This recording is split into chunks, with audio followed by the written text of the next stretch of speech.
যেটা হয়েছে, রেখা পাত্র আজকে থানা ঘেরা অভিযান ছিল, সেখানে উস্কানি ছড়িয়েছে। উস্কানি ছড়িয়ে আমরা যেখানে মিটিং করছিলাম, খুলনা অঞ্চলের 10-20 জন নিয়ে একটা মিটিং করছিলাম, তো সেখানে এসে অতর্কিত আক্রমণ করে। এটা কোনো রাজনৈতিক শিষ্টাচার?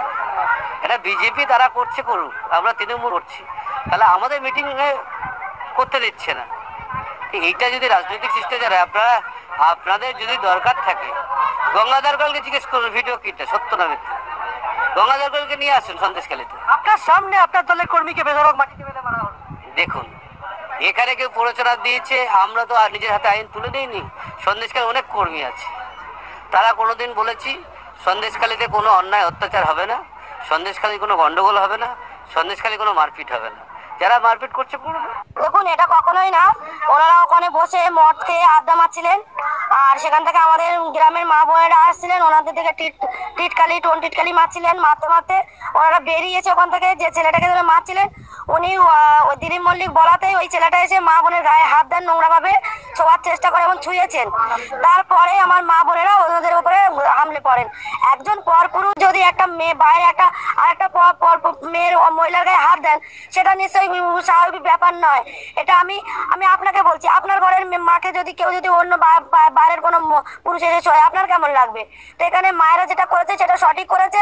আরো ওনাদের কপাল ভালো যে ওনাদেরকে সেইভাবেই কিছু করেনি, 2-4 চাপ্পড় মেরে ছেড়ে দিয়েছেন। আর সেটা নিয়ে দিলীপ মল্লিক কালকে রাত্রে সেই ছেলেটিকে নিয়ে এসে প্রত্যেকের নামে, মহিলারা মেরেছে তাদের বেটা ছেলেদের নামে কেস দিয়েছেন, দিয়ে বাড়ি ভাঙচুর করেছেন, সোনা দানা টাকা পয়সা লুট করেছেন এবং তাদের শাড়ি ধরে টেনেছেন, তাদের গায়েও হাত তুলেছেন দিলীপ মল্লিকের সহযোগিতায় এই থানার পুলিশেরা।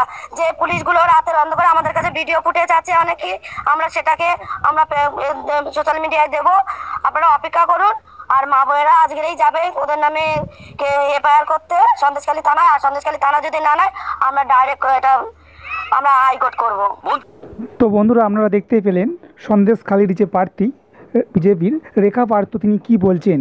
তো তাদের কাছে নাকি ভিডিও রয়েছে, পুলিশ এসে তাদের ওপর অত্যাচার করে, নামের যে মহিলারা রয়েছে তাদের ওপর অত্যাচার চালানো হয়, সেই ভিডিও তারা তুলে রেখেছে এবং খুব শীঘ্রই সোশ্যাল মিডিয়ায় সেটা আপলোড করা হবে বলে তিনি জানিয়ে দিয়েছেন।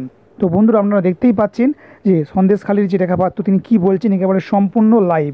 এবং অন্যদিকে আপনারা আরেকটা জিনিস দেখলেন যে তৃণমূলের যে বিধায়ক সুকুমার মাহাতো, তিনিও একটা অভিযোগ এনেছেন যে রেখা পাত্রের নাকি ঠ্যাঙাড়ে বাইনি গিয়ে এদেরকে মারা হয়েছে।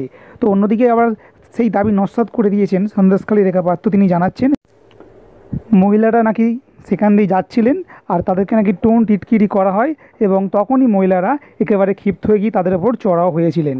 তো বন্ধুরা, সঙ্গে থাকুন।